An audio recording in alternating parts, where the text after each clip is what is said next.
congratulations. That's a tough game. It's a long game. You have a comfortable lead. They're obviously going to come out, push. They're prideful professional athletes. It gets to be a long game, but you guys were able to do a lot of good things out there tonight. Yeah, I think our guys did a good job tonight standing up for each other, never backing down. And then again, like you said, the game, was in our favor most of the game tonight. But when we bent a little bit, our goaltender, I thought, had an excellent game tonight. He is never out of position. I've said this quite a bit. We saw him all last year, right? Brilliant season last year. And this year, I think he's even better. The way Matt Murray reads the game, he might not make all these 10 bell saves, but he doesn't have to because he's in the right spot all the time. He looked very structurally sound tonight. He's tracking the puck really well, even through a lot of traffic. They throw pucks to the net from a lot of different areas, and they have a lot of bodies in front of the net. And I thought he did a really good job finding it. And then his compete on the net front scrambles tonight was excellent. Yeah, and that's a team that you know very well. I mean, they come in averaging under 2 goals a game. They're a team that is desperate for some goals, and they're going to do anything they can to get. So for you guys, like you said, to stand up and for Matt to battle like he did in front of at the net, that's a big thing against this Iowa team, who you haven't seen to this point.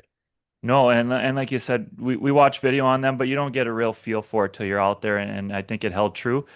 A lot of pucks to the net when they did have ozone time. They had a lot of good screens on our goaltender tonight. But again, a lot of good for Matt Murray tonight, standing up for himself too, doing a great job in those situations where it gets uncomfortable when you have those net front scrambles and you can't quite find the puck. And he battled hard. There wasn't really any cheapies for you tonight. A 7 goal game, you figure there's one or two that maybe the goalie would want back, perhaps when you score that many goals, but and you shoot 25% in a game. But there really weren't any cheapies.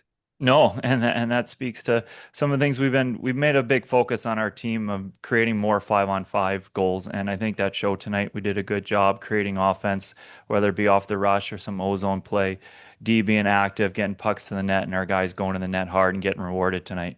That power play goal, the power play wasn't clicking for a long time here tonight. I credit Iowa for doing a really good job, but when you did convert, that was about as pretty a passing play as you're going to see.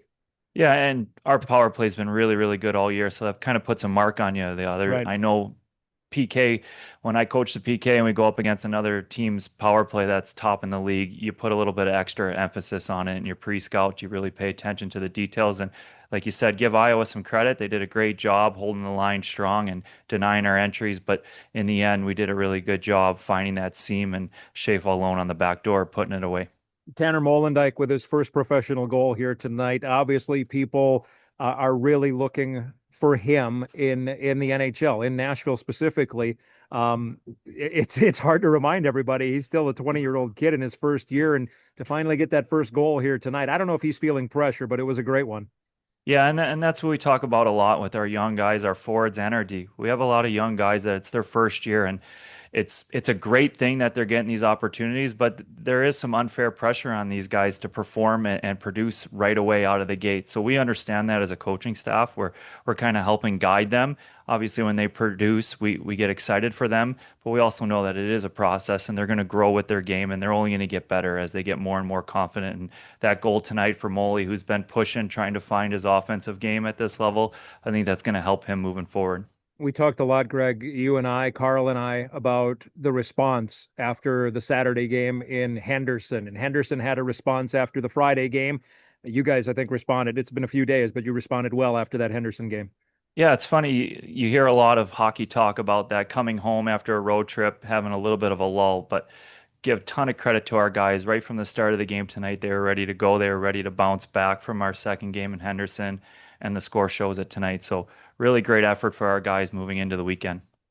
And Rockford this weekend. So a team, it's funny, we're 15 games into the season. And now you're seeing a team that you know, it's rare you see a team you know this well in a season as you will at Rockford this weekend.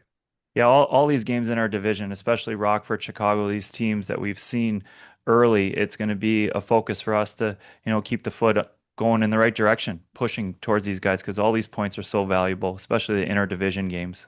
Well, and starting tonight, it's 38 straight in the division. So yeah, very, very important. Greg, congratulations. Thanks for the time. Happy Thanksgiving to you and your family. Thanks, Simmer. You too.